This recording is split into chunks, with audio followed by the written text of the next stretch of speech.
चलिए देखिए, मैं एक मिनट बैठिए। किशोरावस्था में शारीरिक विकास, ठीक है। किशोरावस्था में हमने बहुत सारे परिवर्तन देखे थे। अगर हम बात करेंगे किशोरावस्था में शारीरिक विकास, तो हम आप लोग को बता दें, बालिका की अगर हम बात करते हैं तो बालिका का तेजी से बढ़ने का जो समय होता है वो कौन सा होता है, तो वो होता है 11 से 13 वर्ष। जो 11 से 13 वर्ष के बीच का जो समय होता है, इस वर्ष में जो गर्ल्स होती हैं वो बहुत तेज़ी से क्या होती है, बड़ी होती हैं। अगर बात करें बालकों की तेज़ी से बढ़ने की उम्र तो क्या होती है, बालिकाओं की होती है 11 से 13 और बालकों की 14 से 15, ठीक है। शारीरिक विकास में निम्नलिखित परिवर्तन हमको देखने को मिलते हैं। जैसे हमारी एज, जैसे हमारी लंबाई बढ़ती है, भार बढ़ता है, ठीक है। जब 11 से 13 के बीच में लड़कियां बहुत तेज़ी से बढ़ रही होती हैं और लड़के 14 से 15 के बीच में बहुत तेज़ी से बड़े हो रहे होते हैं, तो उनके शारीरिक परिवर्तन भी तो होते हैं ना, तो वो क्या होते हैं, तो उसमें सबसे पहला हो जाता है भार, ठीक है। भार में क्या होता है कि जब बच्चा बड़ा होने लगता है तो उसका सबसे पहले उसका भार अधिक हो जाता है, ठीक है।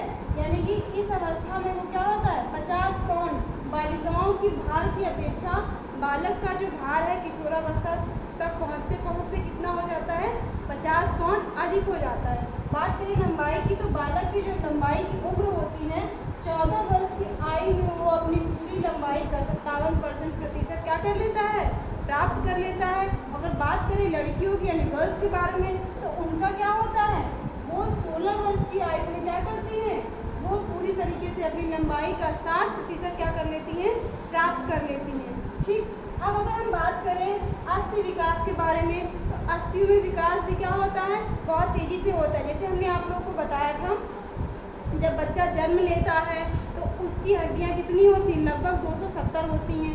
जब बच्चा क्या होता है 14 वर्ष की आयु तक पहुंचता है तो उसकी हड्डियां बढ़ करके कितनी हो जाती हैं, 350 हो जाती हैं। और वही बच्चा जब परिपक्व हो जाता है, प्रौढ़ावस्था में पहुंच जाता है, तो उसकी हड्डियां कितनी हो जाती हैं, 206 हो जाती है, ठीक है। अब अगर हम बात करें सिर और मस्तिष्क की, तो 16 से 15 वर्ष लगभग पूर्ण होने का, ठीक है। मस्तिष्क की बात करें तो मस्तिष्क का भार कितना हो जाता है, 15 या 16 वर्ष तक जो बालक का सिर और मस्तिष्क का विकास है वो क्या हो जाता है, पूर्ण रूप से कंप्लीट हो जाता है, ठीक है।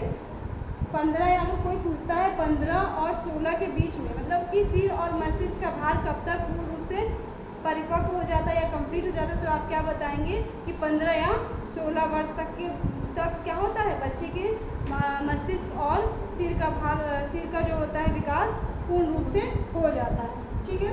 अब अगर बात करें ज्ञानेंद्रियों की, तो ज्ञानेंद्रियाँ कौन है, त्वचा, कान, यही तो है, त्वचा, कान, नाक, हाथ, ये सब क्या होती है, इनके साथ साथ ज्ञानेंद्रियाँ भी हमारी क्या हो जाती हैं, परिपक्व हो जाती हैं। अब अगर बात करें अन्य अंगों का विकास, तो अन्य अंगों का भी विकास भी तेजी से होता है। जैसे हमारी मांसपेशियाँ क्या होती हैं, पूरी तरीके से सुडौल आकर्षक हो जाती हैं, ठीक है, मजबूत।